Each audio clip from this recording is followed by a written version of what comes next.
पूजन मथा खिल दुख हातम माता सुपौत्र यदि जी वति दर्शयासु त्वं वे क्षमा सकल लोक विनाशनाय।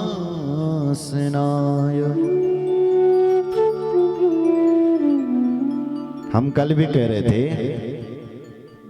कि देवी मां को 3 चीजें बहुत प्रिय है। क्या क्या? पहला है यज्ञ, दूसरा है कन्या पूजन और तीसरा है पाठ। देवी को पाठ बहुत प्रिय है और कन्या पूजन भी बहुत प्रिय है।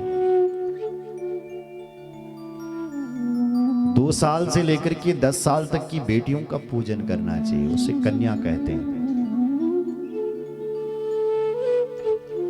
जब बेटी 10 साल से ऊपर की होती है तो उसको कन्या में नहीं रहती है। इसलिए कन्या पूजन, पाठ और यज्ञ। भगवान कह रहे माता मैं भी तेरा यज्ञ करूंगा अगर मेरा पुत्र मुझे वापस मिल गया। बस इतना कहा भगवान ने, उसी समय वो भगवती माता अंबर आकाश में प्रकट हो गई। बोलो जगदम्बा मैया की जय। और आकाश से बोल पड़ी, शोकम्मा कुरुदेवेश सापोयं ते पुरातन तस्य योगेन पुत्रस्ति संबरेण कृतो बला। भगवान बोले शोकम्मा गुरुदेवेश, ये नारायण आप शोक ना करें क्योंकि आपके पुत्र को शाप था और शाप के कारण ही एक सम्रासुर का नाम का दैत्य उस तुम्हारे पुत्र को उठा करके ले गया।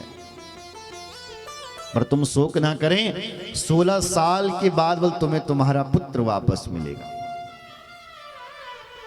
और सम्रासुर को मार के आएगा। इतना कहकर के भगवती माता अंतर्धान हो गई और भगवान को 16 साल के बाद उनका पुत्र वापस मिला। माताओं सज्जनों, और फिर भगवान के और भी बहुत सारे पुत्र हुए थे और पूरा भगवान कृष्ण का 56 करोड़ का यदुवंश हुआ। बोलो जय श्री राम।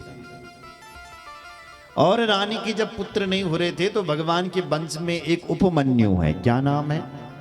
उपमन्यु। आपने शिव पुराण की कथा सुनी होगी। एक उपमन्यु भगवान शिव जी का भक्त हुआ।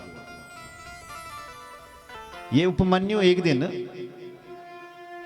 अपनी माँ जी की दड़ी अपने नानक वट गया। भाई गया नाना किया और नाना जी के थे रखिया गाय भैंस, तो तक मिल ये खूब दूध पिणकते। किसको? उपमन्यु को बहुत सारा दूध मिला पीने के लिए। और जब माता जी के साथ जब अपने घर पर आया तो अपनी माँ जी के बोला, माँ मुझे दूध पीना है जो नाना के यहाँ दूध पिया था, ऐसा दूध दे।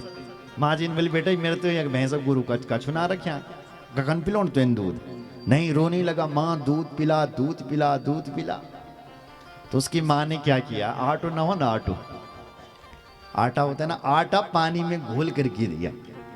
तो कहा बेटा ये ले दूध पी ले, बच्चे हैं पी लेगा। उसने जब वो दूध पिया तो अपनी माँ से कहा, माँ ये दूध है क्या? मुझे पता नहीं है कि दूध का स्वाद क्या होता है, मुझे ये नहीं। फेंक दिया हो, सुन रहे? फेंक दिया और फिर रोने लग गया कि दूध पिलाओ दूध पिलाओ दूध पिलाओ। तब तक कि माँ जी ने बोली बेटा दूध ही पिण तो है नहीं तो भगवान शंकर की उपासना कर। वो दूध नहीं, दूध क्षीर सागर में तुझे खड़ा कर देंगे। बोले कहाँ रहते हैं वो? भगवान में वहीं जाऊंगा। बोले जंगल में रहते हैं। तो सीधे चल पड़ा। जैसे आपने महाराज ध्रुव की कथा सुनी होगी, ऐसे उपमन्यु की कथा, तो सीधे जंगल में चला गया। कठोर तप करने लगा भगवान शिव जी का। भगवान शिव जी इंद्र बन करके आ गए, सुरेश्वर का रूप। इंद्र बन करके उस बेटे से कहा, पुत्र वरदान मांग, क्या चाहिए? बोले आप कौन है? बोले हम देवराज इंद्र हैं, वरदान मांग। बोले मुझे इंद्र से वरदान नहीं मांगना है। क्या बोला? बोले हम तुझे दूध देंगे। बोले नहीं नहीं नहीं नहीं, ये भगवान शिव जी का सुरेश्वर अवतार है शिव पुराण में। कहा मुझे चाहिए ही नहीं दूध, मुझे केवल भगवान शिव जी से लेना है बस। उसी समय भगवान शिव अपने रूप में प्रकट हो गए। बोलो शंकर भगवान की जय। हर हर महादेव। शिव और पार्वती अपने रूप में प्रकट हो गए। वाह! जब उसने दर्शन किया तो भगवान ने कहा, तुझे क्षीर सागर का राजा बना देता हूं। उस उपमन्यु को भगवान ने क्षीर सागर के बीच, दूधों के बीच ही बीच खड़ा कर दिया है। तो तब से ये भगवान शिव जी के अनंत भक्त। इसलिए आज भगवान ने कहा, मेरी पत्नियां कह रही है कि मेरी कोई संतान नहीं हो रही है, क्या करूं? तो उपमन्यु के पास गए और उपमन्यु से भगवान कृष्ण ने दीक्षा ली, महाराज शिव मंत्र की दीक्षा। उपमन्युम गुरुम कृत्वा दीक्षां पाशुपतिं हरि जजाप शिव मंत्रम तू शिव ध्यान परो हरि। शिव ध्यान परो हरि। शिव जी का ध्यान करने लगे। सुनो माताओं सजनों, शिव पुराण में माताओं के अलग मंत्र हैं और पुरुषों के लिए अलग मंत्र बताया गया है। शिव पुराण में हमारी जो माताएं हैं वो ओम नमः शिवाय का मंत्र का जाप ना करें। माताओं के लिए ओम नमः शिवाय नहीं है। ओम नमः शिवाय जो मंत्र हैं वो पुरुषों के लिए है और ब्राह्मणों के लिए। दुजा नाम चा नमः पूर्वम। शिव पुराण की विद्येश्वर संहिता में लिखा गया है कि ब्राह्मणों को और पुरुषों को चाहिए कि वो नमः शब्द का उच्चारण पहले करें। दुजा नाम चा नमः पूर्वम, तो शब्द बन जाएगा नमः शिवाय, मंत्र हो जाएगा नमः शिवाय। और माताओं को चाहिए बल्कि नमः शब्द का उच्चारण बाद में करें, मंत्र हो जाएगा शिवाय नमः।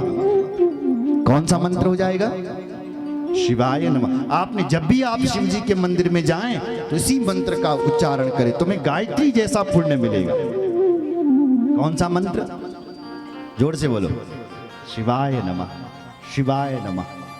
और जितने भी पुरुष बैठे हैं उनके लिए मंत्र है ओम नमः शिवाय।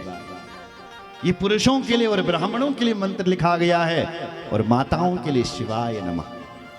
दोनों मंत्र शिव जी को ही प्रणाम कर रहे हैं, लेकिन श्रेष्ठ फल चाहिए तो इस तरह से जाप करना पड़ेगा।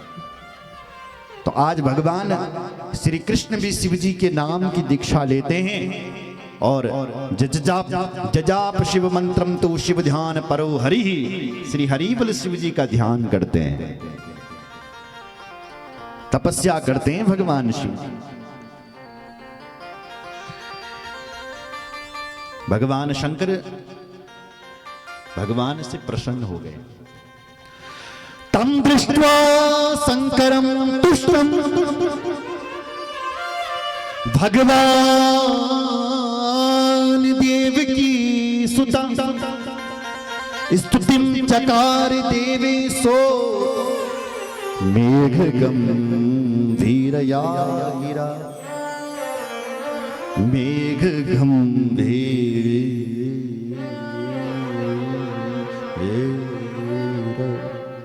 या गिरा। गंभीर वाणी होने लग गई है। हे देवेश्वर, हे कृष्ण, आप वरदान मांगिए, क्या चाहिए आपको, क्या चाहिए? तब भगवान कृष्ण कहते हैं, देव देव जगन्नाथ सर्वभूतार्थिनाशन विश्वयोनि सुरारिगना नमस्ते लोक्यकारका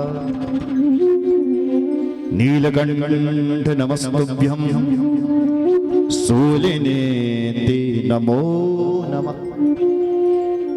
उस नीलकंठ प्रभु को मेरा प्रणाम है, उस सूलधर प्रभु को मेरा प्रणाम है, त्रिलोकी की रक्षक त्रिपुरारी को हमारा प्रणाम है। भगवान शंकर बोले, हे नारायण, हम तुमसे प्रसन्न हैं, वरदान मांगो, क्या चाहिए तुम्हें, क्यों आए हो तुम, क्यों मेरी शरण में आए हो। तब भगवान कृष्ण कहते हैं, भगवान की बातें सुनिए जरा। प्रभु, कामिन्या प्रेरिता संभो मुक्तिदं त्वा